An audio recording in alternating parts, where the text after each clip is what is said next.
My name is Angela Ramirez, 36 years old, and I never thought I'd be grinning after my mother used a family dinner in our Seattle suburb to pull off a desperate scam for $3.6 million from my account.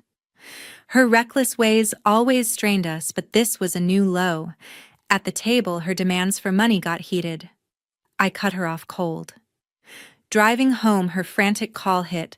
Grandma had a stroke, heart racing. I gave her the account code, rushing back. Grandma was fine, sipping tea with friends. The money gone. But that code, it was a trap I'd set. The next day, the FBI showed up. Mom's face drained as I smirked. She'd walked right into my plan. Where are you watching from? Drop it in the comments, hit subscribe, and stick around to see how I turn the tables on my own family and the jaw-dropping consequences that followed. To understand why I set up that decoy account with trackers, you need to go back to my childhood in a quiet Seattle suburb. My father, James Ramirez, died in a car crash when I was 9, leaving behind a fractured family.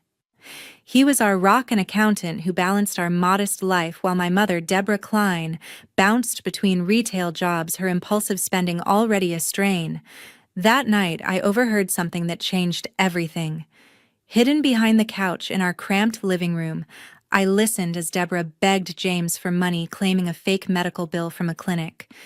Her voice was desperate, his skeptical, but worn down. "We can't keep doing this," he said, exhausted. She swore it was a one-time fix. Hours later, he stormed out, stressed and distracted. He never came home. His car veered off the road, a tragedy tied to that fight. After that, Deborah spiraled. Her reckless choices, lavish purchases, risky bets left us teetering on eviction. My maternal grandmother, Margaret Fowler, stepped in to save me and my sister, Amber Klein. A retired nurse living on a fixed pension, Margaret owned a small ground-floor condo in a leafy Seattle neighborhood. By 11, Amber and I moved in permanently with Deborah's half-hearted consent during one of her fleeting clear moments. Margaret was strict but steady, teaching us the value of planning and hard work. She saw my knack for numbers early, gifting me a budgeting book from her savings when I was 15, sparking my interest in finance. Deborah's visits were erratic. She'd show up flush with cash from some lucky streak, promising vacations we never took, or desperate, begging for help with debts. Margaret shielded us, paying landlords directly when needed, but never giving Deborah cash. School became my escape.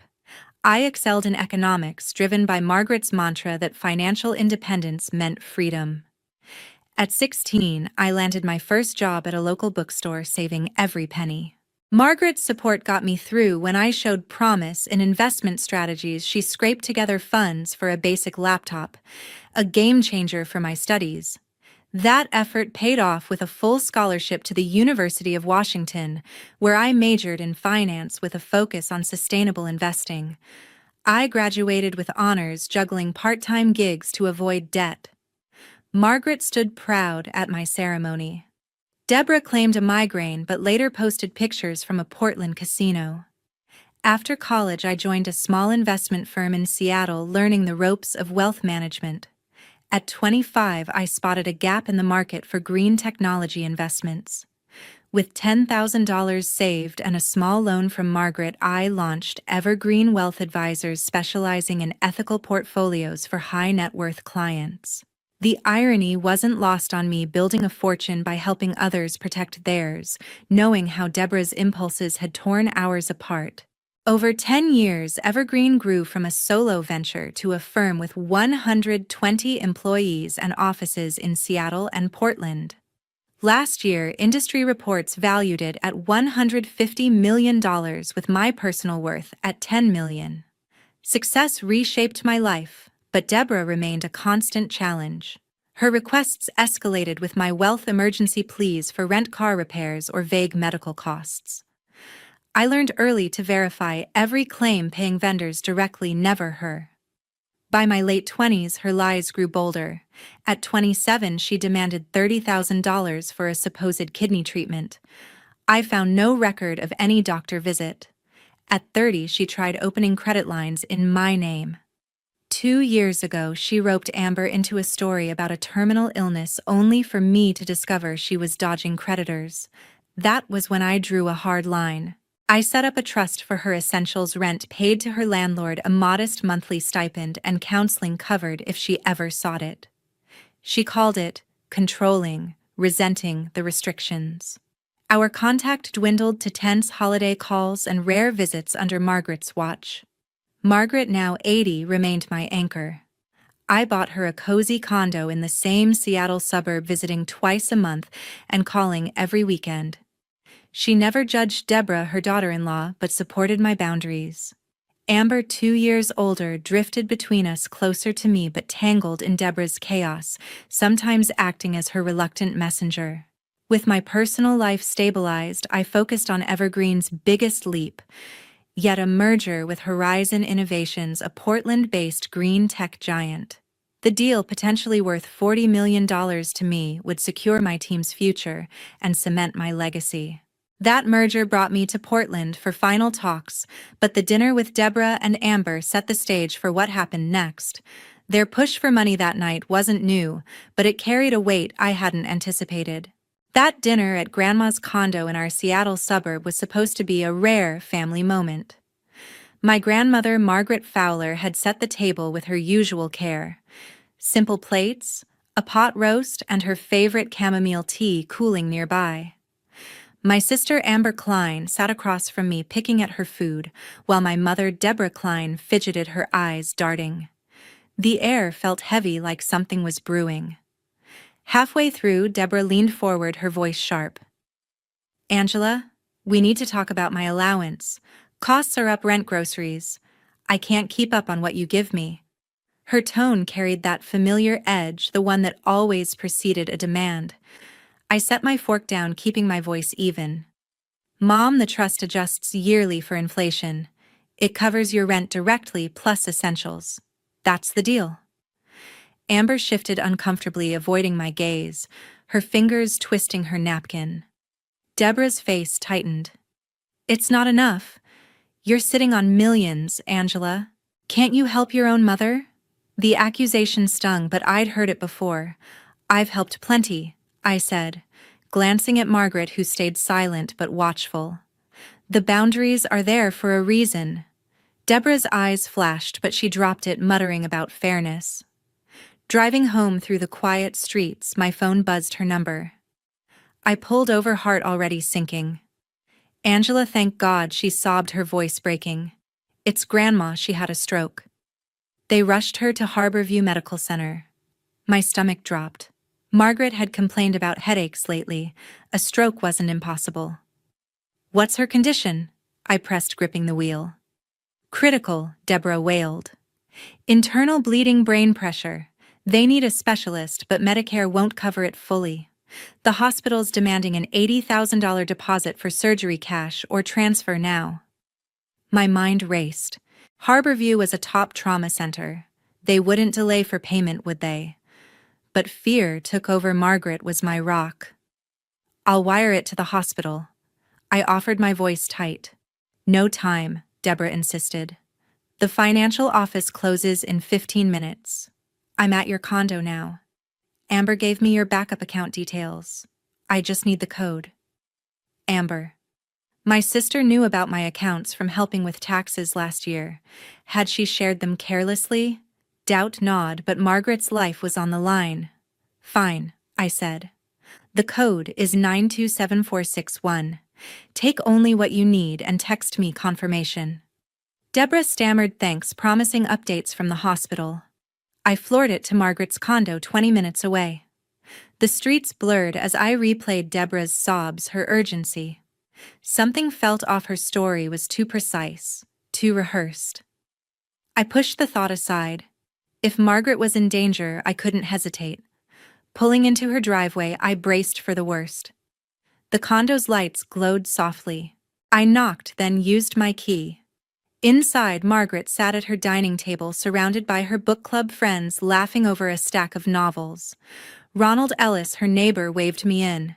"Angela, join us for tea." My relief hit like a wave, then twisted into dread. Margaret was fine. No stroke, No hospital. Ronald. When did you last see Mom? I asked, keeping my tone casual. This afternoon, he said. She stopped by to borrow a cookbook, said she was meeting someone later. My phone stayed silent. No confirmation text from Deborah. I opened my banking app, heart pounding. The decoy account rigged with trackers showed an access attempt at $3.6 million initiated minutes ago from my condo.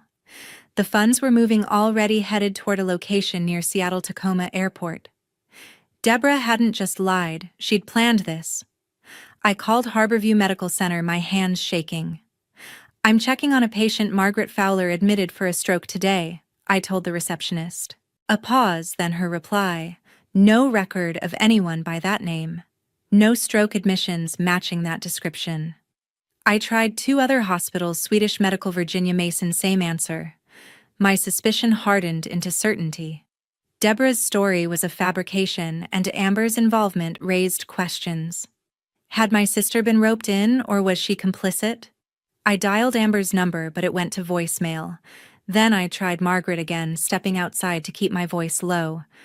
Grandma, are you okay? Really?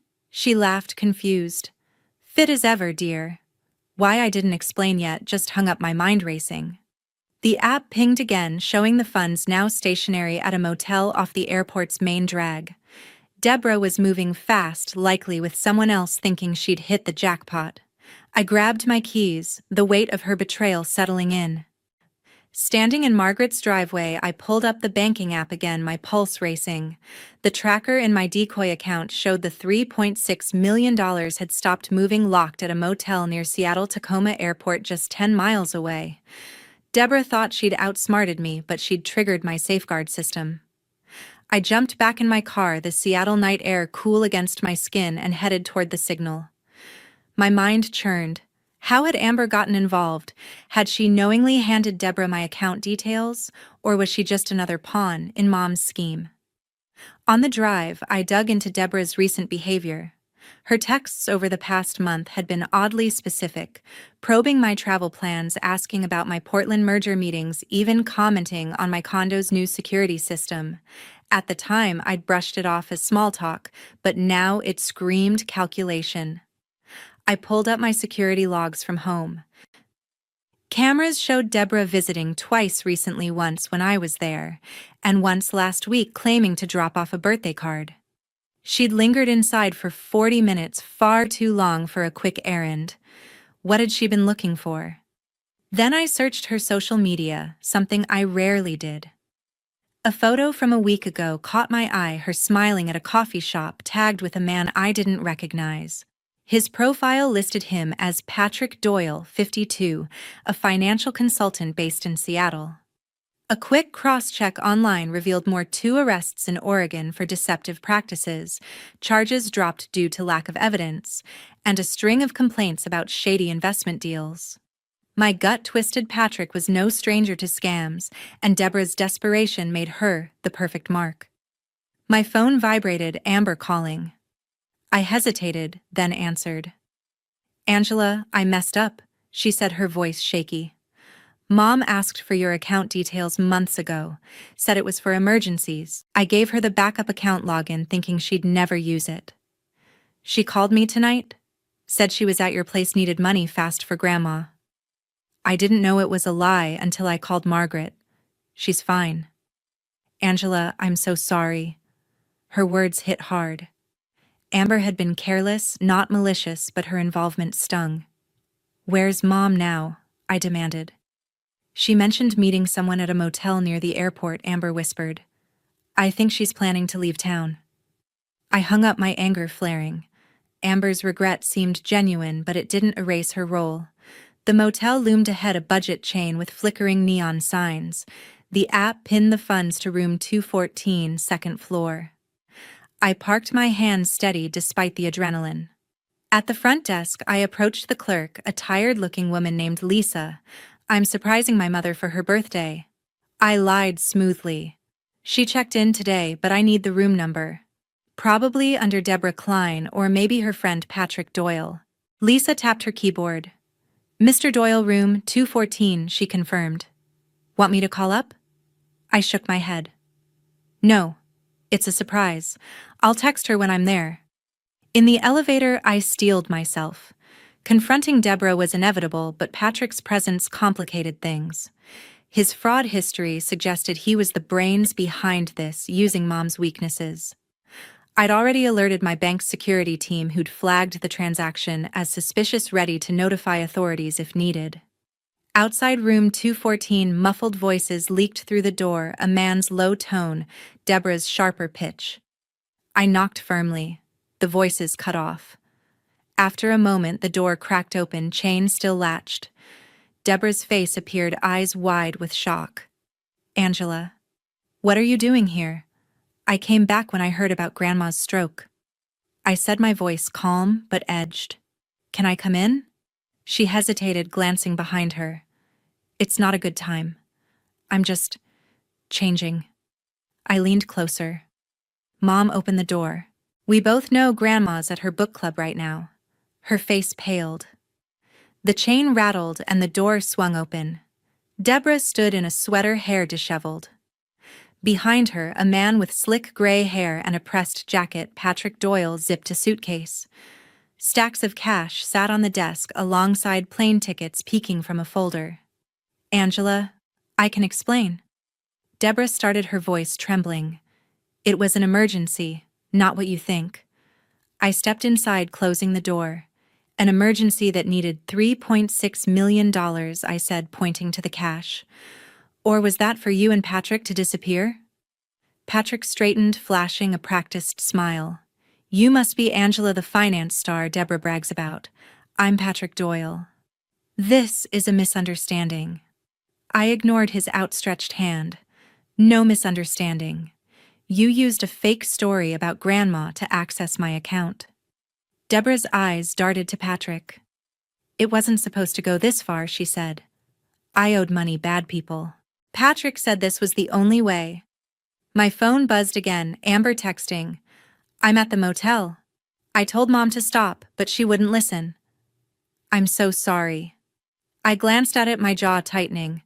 Amber just texted. She gave you the account details, didn't she? But she says she didn't know you'd go this far. Deborah's shoulders slumped, guilt flashing across her face. She didn't. It was my idea. Patrick helped plan it. Patrick moved toward the desk, casually sliding a magazine over the tickets. This is a family matter, he said smoothly. Maybe I should step out. I blocked his path, holding up my phone with the app's tracker. Stay put. Every dollar you touched is traceable. Did Mom tell you I run a firm that secures wealth? This account was a decoy wired to alert my team. Deborah gasped, her eyes wide. You knew, I nodded. The code I gave you triggered the trackers. I hoped you'd stop at $80,000, but you got greedy. Patrick's charm faded, his eyes narrowing. You're bluffing. No one tracks cash like that. I held his gaze. It's not just cash. It's a digital trail. My bank's already flagged it. Deborah's voice broke. Angela, I didn't want to hurt you. Patrick said it'd be quick, that you wouldn't miss it. Patrick snapped. Deborah, shut up. I stepped closer, my voice low. You used Grandma's life to manipulate me. That's not a mistake, it's a choice. My phone pinged a message from my bank's security team confirming they'd notified the FBI. I kept my eyes on Deborah and Patrick, waiting for the next move. As I stood in that motel room, staring down Deborah and Patrick, a sharp knock broke the tension. FBI, opened the door, a firm voice called. Deborah froze, her eyes darting to the cash on the desk. Patrick's cool facade cracked, his hands twitching toward the suitcase. I stepped back, my heart steady, and opened the door. 2 agents entered. Susan Rivera, a no-nonsense woman in her 40s, led the way, badge gleaming. Deborah Klein, Patrick Doyle, you're under arrest for wire fraud and attempted theft of federally insured funds, she said, her tone clipped. My banking app's tracker had done its job, alerting my security team, who'd looped in the FBI overnight. The $3.6 million wasn't just a number, it crossed state lines, making this a federal case. Patrick lunged for the tickets, but the second agent grabbed his arm. Don't make this worse, he warned. Deborah's knees buckled and she sank onto the bed, her face ashen. Susan motioned to the cash and tickets. "We've got the tracked funds and digital logs from Ms. Ramirez's account. You tripped a sophisticated system." Handcuffs clicked as they secured Patrick, who muttered about his lawyer. Deborah stayed silent, her eyes fixed on me, a mix of fear and shame. Susan turned to me. "Ms. Ramirez will need your statement, but you can have a moment with your mother if you want." I nodded, my throat tight. The agent stepped outside with Patrick, leaving Deborah cuffed, her hands trembling in her lap. I faced her, my voice cold. "Why, Mom? Why lie about Grandma's life?" She swallowed hard, her voice barely a whisper. "I was drowning in debt, creditors threatening me, dangerous ones. Patrick said your account was an easy fix that you'd never notice." Her eyes welled up. "I didn't think it'd hurt you this much. Didn't think," I snapped, my anger surging. "You used Grandma's health to manipulate me just like you did with Dad's trust years ago." Her head dropped, tears hitting the motel carpet. "I know I messed up, Angela. I'm sorry, I thought I had no choice." I shook my head, unmoved. "You always have a choice. You chose Patrick over me, over Amber, over everything." Her sob caught in her throat, but I felt no softness. The years of lies, fake emergencies, broken promises had built a wall I wasn't ready to tear down. My phone buzzed, Amber again, texting, "I'm outside the motel. I can't believe Mom did this. I'm here if you need me." I glanced at it, my jaw tight. Amber's regret didn't erase her part, but her willingness to show up softened my edge toward her. "Amber's here?" I told Deborah, my tone flat. "She told me everything, how you used her to get my account details." Deborah's eyes widened. "She didn't mean to. She was trying to help me." "Blame me, not her." I held her gaze. "I'm not blaming her. But you. You planned this, Mom. You knew exactly what you were doing." Susan re-entered, her expression professional but kind. "We need to take her now, Ms. Ramirez." I stepped back as they guided Deborah to her feet. She looked at me, her voice breaking. "Angela, I never meant to lose you." I didn't respond. Her words felt hollow, too late. As they led her out, Patrick was already in the squad car, his head bowed. Susan handed me her card. "We'll need you at the Seattle field office tomorrow to finalize your statement. The evidence is airtight, tracked funds, security footage from your condo, and their digital trail." Back in my car, I sat for a moment, the motel's neon glow fading behind me. Amber waited nearby, her face pale under the streetlight. "I should have stopped her sooner," she said, her voice small. I nodded, not ready to absolve her, but not shutting her out either. "We'll talk later," I said, starting the engine. The FBI's swift action had closed one chapter, but the weight of Deborah's betrayal lingered, pushing me toward a decision I'd been avoiding for years. 3 weeks after the motel confrontation, I sat in a Seattle courtroom, the air heavy with the hum of fluorescent lights. My mother, Deborah Klein, stood before the judge, her hands cuffed, her usual confidence replaced by a hunched posture. Patrick Doyle, her partner in the scheme, was beside her, his tailored jacket swapped for an orange jumpsuit. Amber, my sister, sat 2 rows behind me, her face drawn but resolute. The public defender had pushed for a plea deal, reduced charges for Deborah if she testified against Patrick. I'd been asked to weigh in as the victim, and my decision was clear. David Phillips, the federal prosecutor, a sharp-eyed man in his 50s, approached me before the hearing. "Ms. Ramirez, we have a strong case," he said, sliding a file across his desk. "Your tracked account security footage from your condo and phone records show Deborah and Patrick planned to access $3.6 million using a fabricated emergency. Patrick's prior fraud cases in Oregon make him the instigator, but your mother was a willing participant. A plea could mean 2 years for her with probation and restitution." I shook my head. "No deal. She knew what she was doing, used my grandmother's life to manipulate me. She needs to face the full consequences." David nodded, his expression neutral. "Understood. Without a plea, she's looking at 5 to 7 years for wire fraud and conspiracy, given the amount involved." I held his gaze. That's what I want. Amber caught my eye from across the room, her nod slight but firm. She'd agreed to testify about giving Deborah my account details, her guilt driving her to cut ties with Mom. It wasn't forgiveness Amber's role still stung, but a shared resolve to stop enabling Deborah's lies. The judge called the session to order. David laid out the evidence, my app's tracking data showing the funds' movement to the motel, security footage of Deborah and Patrick entering my condo, and my recorded call, capturing her fake sobs about Grandma's stroke. Patrick's lawyer tried to pin it all on Deborah, claiming she coerced him. Deborah's defender argued she was desperate, trapped by debts to dangerous creditors. The judge wasn't swayed. The evidence shows premeditation and intent, he said, his voice steady. Ms. Klein, you exploited familial trust for personal gain. Mr. Doyle, your history suggests a pattern. Deborah's eyes met mine as the verdict came. Deborah Klein, you are sentenced to 5 years in federal prison, followed by 3 years probation and full restitution, the judge declared. Patrick got 7 years, his prior record weighing heavily. Deborah's face crumpled, but I felt no pity, only a cold clarity. She'd chosen this path just as she'd chosen to lie about Dad's debts years ago, pushing him to his breaking point. Amber gripped my hand, her voice low. You did the right thing, Angela. She can't keep hurting us. After the sentencing, David pulled me aside. We're also investigating Patrick's ties to a loan shark in Portland, he said. Your mother's testimony could have helped, but her refusal to cooperate sealed her sentence. She'll likely serve at least 4 years before parole, and her debts over $200,000 will follow her. I nodded, unsurprised. Deborah's impulsive choices had always led to dead ends. What about the money, I asked. Recovered in full, he confirmed. Your decoy account worked as designed. Outside the courthouse, Amber and I stood under a gray Seattle sky. I'm done with her, Amber said, her voice breaking but firm. I can't keep waiting for her to change.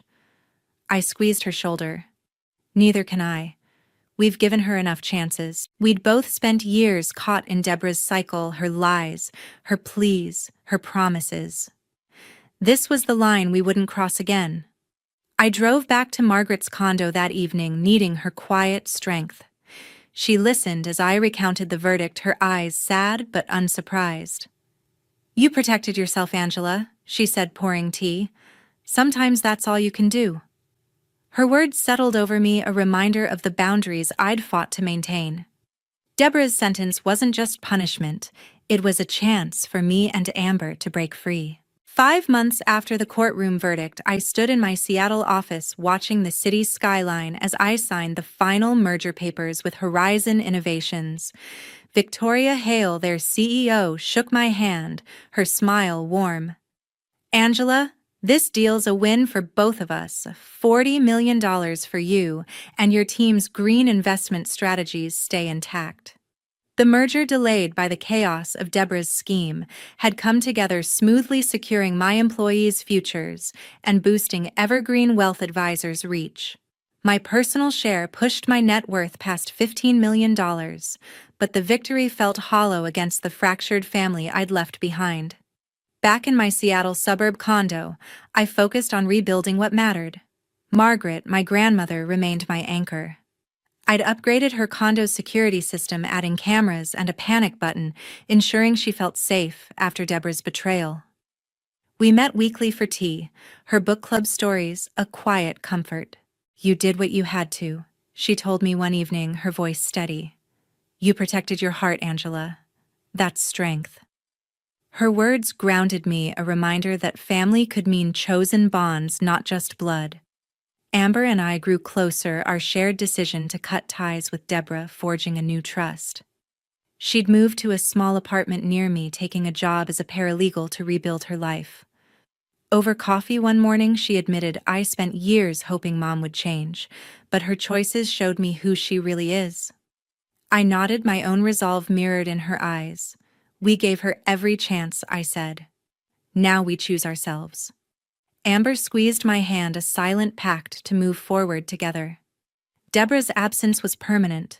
Her 5-year sentence in federal prison, coupled with over $200,000 in unpaid debts, ensured she'd face years of consequences even after release. I hadn't visited or called, not out of anger, but clarity. Her lies, from faking Dad's debts in my childhood to using Grandma's health to access my funds, had broken any hope of reconciliation.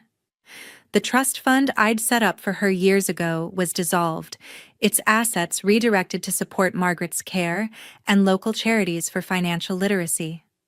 I felt no guilt. Boundaries weren't punishment, they were freedom. Professionally, I leaned into new challenges. The merger let me step back from daily operations at Evergreen, taking on a strategic role to mentor young women in finance. I launched a scholarship program in Margaret's name-funding college for kids from unstable homes like mine had been. It wasn't about erasing the past, but building something better from it. Outside work, I found balance joining a hiking group in Seattle's nearby trails, even adopting a rescue cat named Sage, whose quiet company eased the weight of long days. Reflecting on that fateful dinner, I saw how Deborah's attempt to take $3.6 million had forced me to face the truth. Her betrayal wasn't just a moment, it was the culmination of decades of manipulation echoing the lies that broke Dad. But it also gave me clarity. Trust, I learned, must be earned through actions, not promises. Boundaries aren't walls. They're lifelines protecting what matters most. Cutting ties with Deborah didn't mean I stopped loving her. It meant I loved myself enough to walk away.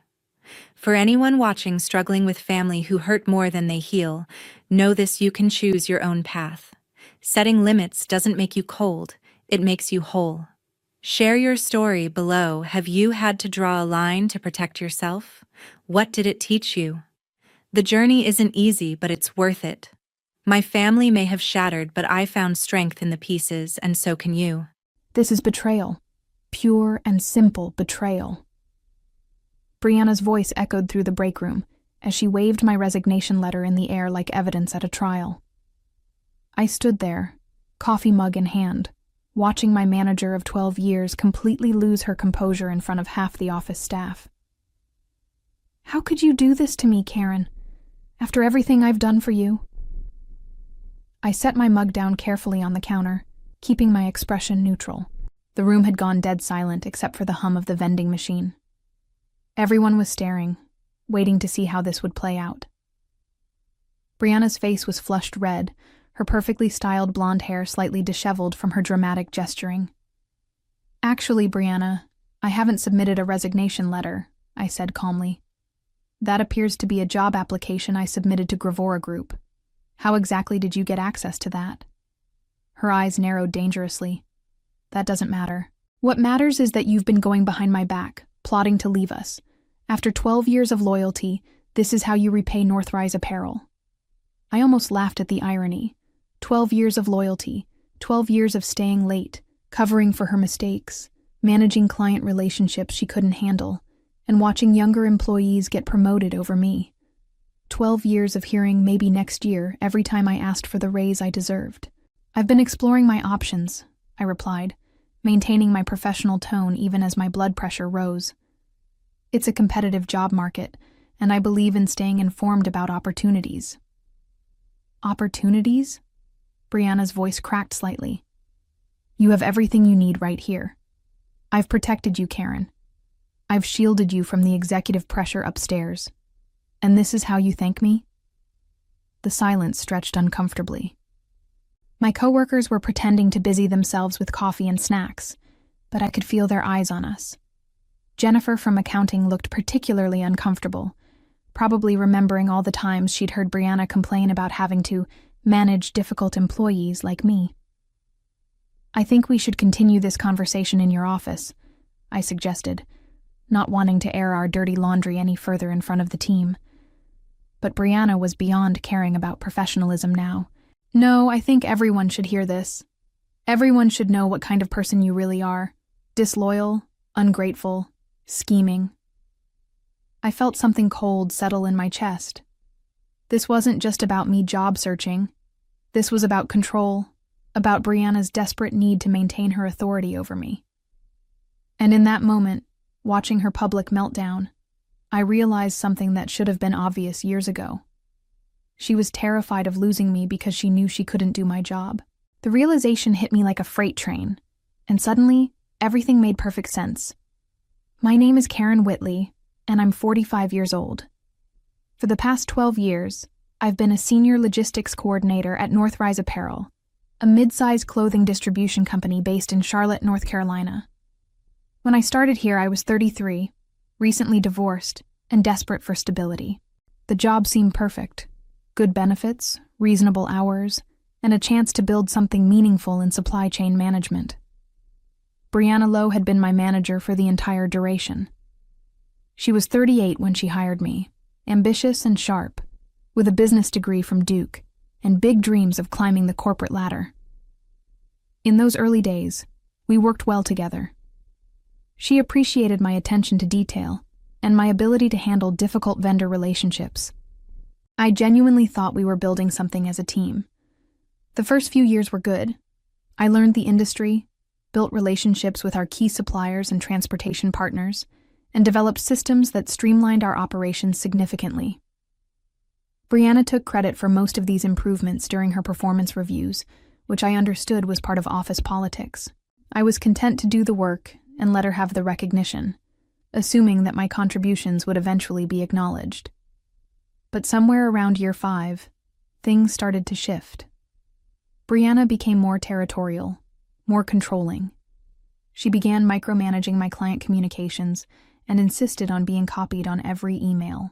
When I suggested process improvements, she would listen politely and then implement watered-down versions weeks later, presenting them as her own ideas to upper management.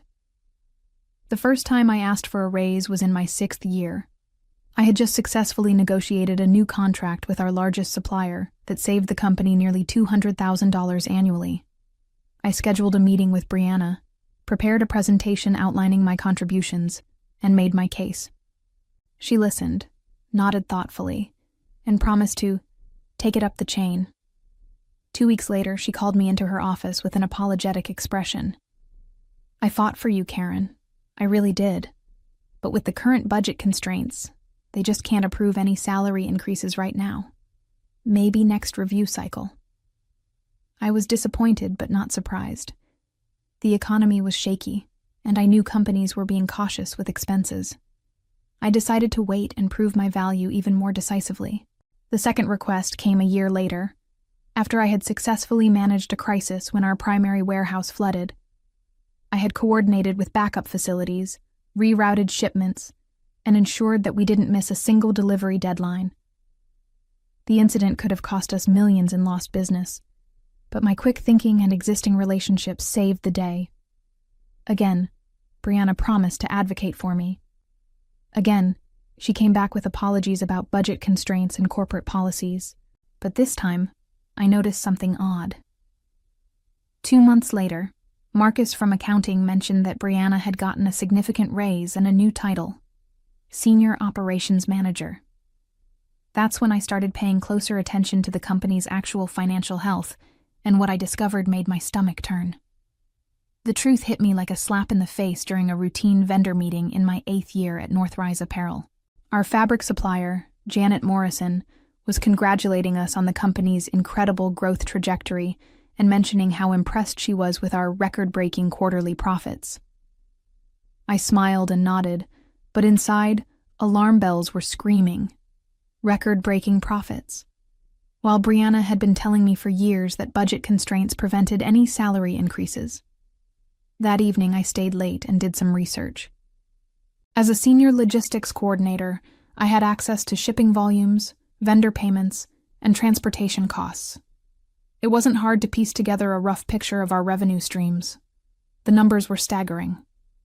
Not only was Northrise Apparel incredibly profitable, but our logistics division, which I essentially ran single-handedly, was generating far more value than I had ever imagined. I calculated my own contribution conservatively.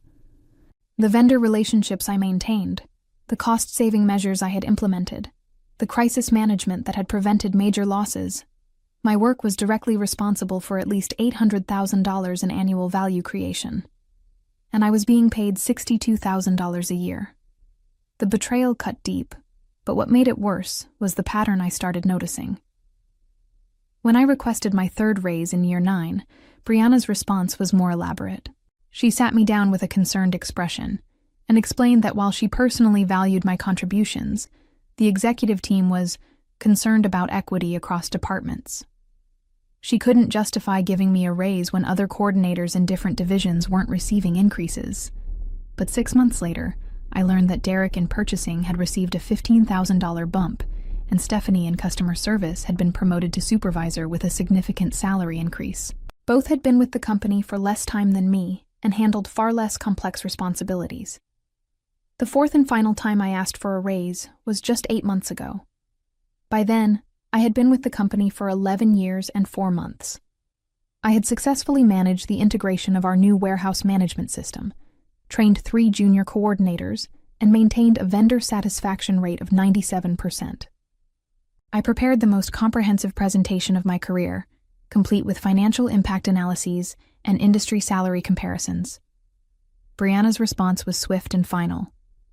"Karen, I've been patient with these requests, but I need you to understand that your current compensation is appropriate for your role. Continuing to push for increases that aren't justified by company policy isn't helping your professional development. I suggest you focus on expanding your skill set instead of focusing on monetary compensation."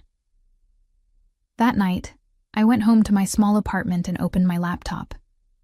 I updated my resume for the first time in over a decade and started browsing job postings. I wasn't angry anymore.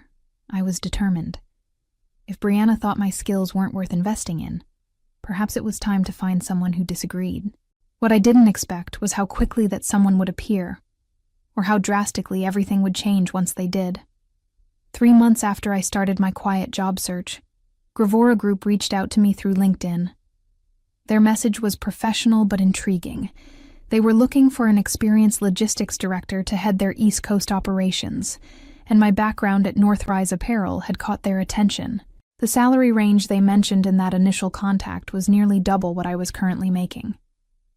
I should have been excited, but instead, I felt a strange mix of validation and sadness. Here was proof that my skills were valuable in the marketplace, but it also confirmed that I had wasted years accepting Brianna's excuses about my worth.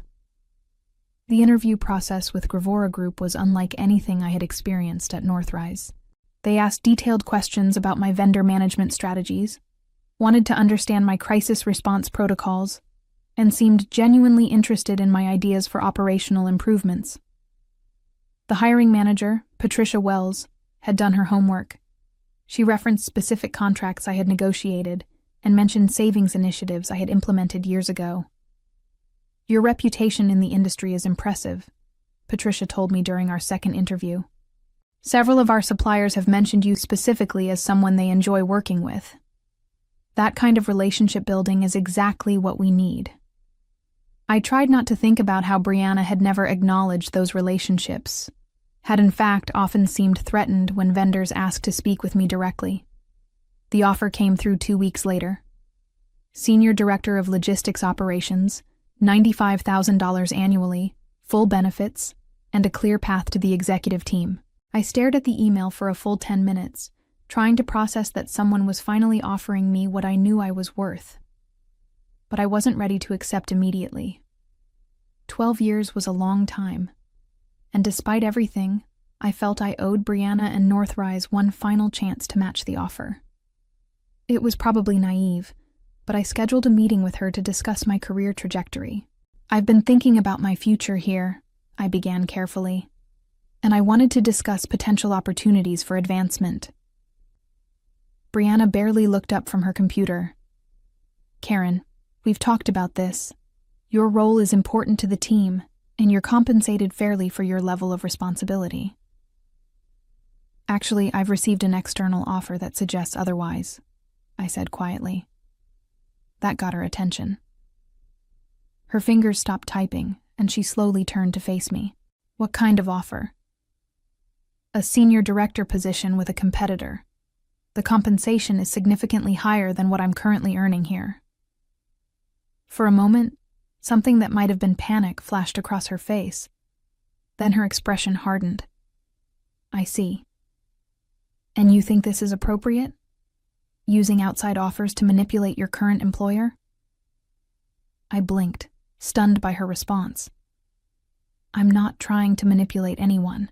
I'm giving you the opportunity to retain someone who has contributed significantly to this company's success. Contributed? Brianna's voice rose slightly. Karen, you do your job, nothing more. You follow the processes I've established and maintain relationships I've helped you build. If you think you're irreplaceable, you're deluding yourself. The words hit me like physical blows. 12 years of late nights, crisis management, and going above and beyond. And this was how she saw my contributions. I felt something inside me shift, a final acceptance that this relationship was beyond repair. I see, I said quietly. I appreciate your perspective. She must have sensed the change in my tone because she leaned forward slightly. Look, I don't want to lose you over some recruiter's empty promises. These outside companies make big offers to steal talent, then cut people during the first restructuring. You're safe here, Karen. You have job security. Job security. At a salary that was apparently 60% below market rate, with a manager who saw me as easily replaceable. The irony was almost funny. I'll need to think about it, I told her. That evening, I called Patricia Wells and accepted Gravora Group's offer. What I discovered during my 2-week notice period at Gravora Group changed everything I thought I knew about the logistics industry. Patricia Wells introduced me to their existing client portfolio, and I was shocked to see how many companies were actively looking to switch from their current providers due to service issues.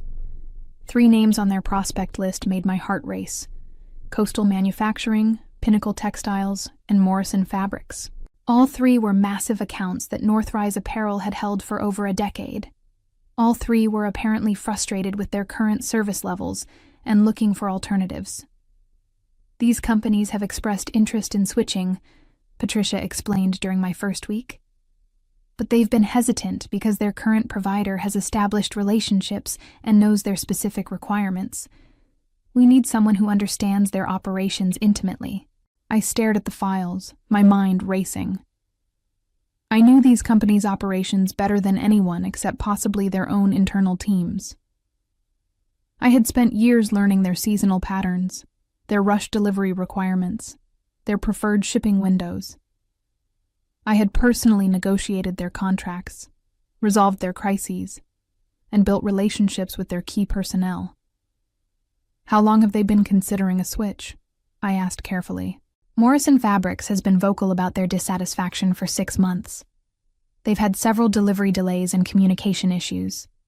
Coastal Manufacturing is frustrated with lack of flexibility in their shipping options. Pinnacle Textiles has been asking about our sustainability initiatives because their current provider isn't meeting their environmental standards. Every issue she mentioned was something I had tried to address at Northrise, only to be told by Brianna that the current processes work fine and that change was unnecessary disruption. But the most shocking revelation came when Patricia handed me a folder marked Competitive Analysis. We've been tracking your former employer's performance metrics, she said. Their client retention has been declining, and we're hearing reports of internal management issues. I opened the folder to find detailed analyses of Northrise Apparel's operations. What I saw made my stomach drop. Delivery performance had declined 23% over the past 2 years. Customer satisfaction scores were down across all major accounts. Most telling of all, 3 significant accounts had already terminated their contracts in the past 6 months. How did you gather this information? I asked. Patricia smiled. Industry connections. Vendors talk to each other. Suppliers share experiences. Your former company's reputation has been sliding for quite some time. I thought about all the vendor complaints I had quietly managed, all the client frustrations I had smoothed over, all the fires I had put out before Brianna even knew they existed. Without me there to maintain those relationships and solve those problems, everything was apparently falling apart. That evening, I called Robert Ewald at Morrison Fabrics. We had worked together for 8 years, and he had always been straightforward with me about his concerns. "Karen, I heard you moved to Gravora Group. Congratulations on the promotion." "Thank you, Robert. I'm settling in well. I understand you've been having some challenges with your current logistics provider." There was a pause. "That's putting it mildly. Since you left, nothing works the same way. Delivery schedules are inconsistent, communication is terrible, and frankly, I don't trust their new account manager to handle our requirements properly." "New account manager?" "Some junior person who doesn't understand our business. They keep trying to change our established protocols, and when we push back, they say they need to check with their supervisor. It's frustrating." My heart sank. Brianna had assigned one of the junior coordinators to handle Morrison Fabrics, one of our most complex and demanding clients. It was a recipe for disaster. "Robert, what would it take to consider switching providers?" The question hung in the air for a moment before he laughed. "Are you making me an offer, Karen?" The call with Robert Ewald opened floodgates I hadn't expected. Within 48 hours of our conversation, he had scheduled a formal meeting with Gravora Group to discuss transitioning Morrison Fabrics logistics operations. The contract was worth $1.2 million annually, but that was just the beginning. Jennifer Hayes from Coastal Manufacturing called me directly 2 days later. "Karen, I hope you don't mind me reaching out. Robert Ewald mentioned you had moved to Gravora Group and frankly were desperate for help." I listened as she detailed 6 months of frustrations with Northrise Apparel. Missed delivery windows, inflexible scheduling, and what she described as arrogant responses when they raised concerns about service quality. "The final straw was last week," Jennifer continued. "We had an urgent shipment that needed to go out for a product launch, and instead of working with us to find a solution, their account manager told us our expectations were unrealistic and that we needed to plan better. Karen, you know our business. You know we don't make unrealistic demands." She was right. Coastal Manufacturing was actually one of our easiest clients. They planned well in advance, communicated clearly, and rarely asked for special accommodations. If they were having problems, it was definitely a service failure on Northrice's end. "What would a transition look like from your perspective?" I asked. "Honestly, we've been ready to switch for months. We just needed to find a provider who understands our operations. With you at Gravora Group, that concern disappears." The third call came from Margaret Torres at Pinnacle Textiles, and her message was even more direct. "Karen, we're terminating our contract with Northrise Apparel effective next month. Their environmental reporting is inconsistent, their sustainability initiatives are practically non-existent, and frankly, we don't trust their account management anymore. Are you interested in taking over our logistics operations?" I sat in my new office at Gravora Group, staring at my phone in disbelief. 3 of Northrise Apparel's largest clients were actively seeking to terminate their relationships and move to my new company. Combined, these contracts represented over $3.5 million in annual revenue. Patricia Wells was ecstatic when I presented the opportunities. "Karen, this is incredible. These transitions could establish us as a major player in the regional market." But I felt a strange mix of triumph and guilt. These clients weren't following me because I had poached them. They were fleeing Northrise because the service quality had deteriorated so dramatically in my absence. In just 1 month, everything I had built and maintained over 12 years was crumbling. The guilt faded quickly when I remembered Brianna's words. "You follow the processes I've established and maintain relationships I've helped you build." She had truly believed that my contributions were minimal, that anyone could do what I did. The irony was devastating. Patricia and I spent the rest of the week developing transition plans for all 3 accounts. Gravora Group's operations team was energized by the prospect of such significant growth, and I found myself more excited about work than I had been in years. But the real satisfaction came when I thought about Monday morning at Northrise Apparel. 3 major clients would be submitting termination notices, each one specifically requesting that their operations be transferred to Gravora Group. The letters would land on Brianna's desk like bombs. and she would finally understand exactly what I had been worth to her company. The woman who had dismissed my contributions as easily replaceable was about to learn the hard way that some relationships can't be rebuilt once they're broken.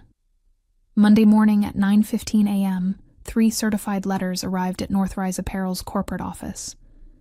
I knew this because Patricia Wells had coordinated the timing precisely. Morrison Fabrics, Coastal Manufacturing, and Pinnacle Textiles had all sent formal termination notices, citing service failures and announcing their transition to Gravora Group effective immediately. The calls started coming to my new office before 10 a.m. "Karen, we need to talk." Brianna's voice was tight, controlled, but I could hear the panic underneath. "Hello, Brianna. How can I help you?" "Don't play games with me. You poached our clients. This is corporate sabotage, and there will be legal consequences." I almost laughed. "Brianna, I didn't poach anyone. These companies contacted Gravora Group independently because they were dissatisfied with their current service provider. Perhaps you should examine why 3 major clients decided to terminate their relationships within a month of my departure." The silence stretched for nearly 30 seconds. When she spoke again, her voice was smaller, more desperate. "These clients, they've been with us for years. We can fix whatever problems they're having. Can you talk to them? Convince them to give us another chance?" The request was so audacious that I actually did laugh. "You want me to convince clients to stay with the company that fired me for disloyalty? The company where my contributions were apparently minimal and easily replaceable? Karen, please. I made mistakes. We can work something out." "I'm afraid that's not possible. My loyalty is with Gravora Group now." I hung up, feeling a satisfaction I hadn't expected. The woman who had dismissed me so casually was now begging for my help to save the very relationships she had claimed credit for building. By Wednesday, the full scope of the crisis at Northrise Apparel became clear. Patricia Wells had industry contacts who kept us informed about the chaos unfolding across town. The 3 client departures had triggered a massive revenue shortfall that sent shockwaves through the company's executive team. Combined, the lost contracts represented 32% of Northrise's annual logistics revenue. The immediate financial impact was devastating, but the long-term implications were even worse. Other clients were now questioning their relationships with Northrise. Word had spread quickly through the industry that their largest accounts were jumping ship, and smaller clients were suddenly paying closer attention to service issues they had previously overlooked. The executive team had called an emergency board meeting for Thursday. According to our sources, heads were going to roll. But the sweetest revenge came in the form of a phone call I received Wednesday afternoon. "Miss Whitley? This is David Patterson from Northrise Apparel's executive team. I believe we may have made some errors in how we handled your departure." I recognized the name. He was the vice president of operations, Brianna's boss. "I'm listening, Mr. Patterson. We'd like to offer you your position back, with a significant salary increase and a promotion to director level. We recognize that we undervalued your contributions to the company."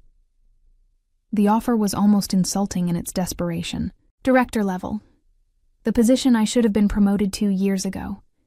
And a salary that was probably still below what Gravora Group was paying me. I appreciate the offer, Mr. Patterson, but I'm very happy in my current role. Miss Whitley, please reconsider. We're prepared to be very flexible on compensation and responsibilities." I'm afraid my answer is final. When I hung up, I realized that this moment, being courted by the company that had dismissed my worth, represented the complete vindication of everything I had endured. The woman who had blocked my advancement for years was about to face the consequences of her poor judgment, and I wouldn't be there to save her. As I reflected on the revenge that had unfolded so naturally, I understood that sometimes the best payback comes not from elaborate schemes, but from simply allowing people to experience the full consequences of their actions when you're no longer there to shield them from the fallout.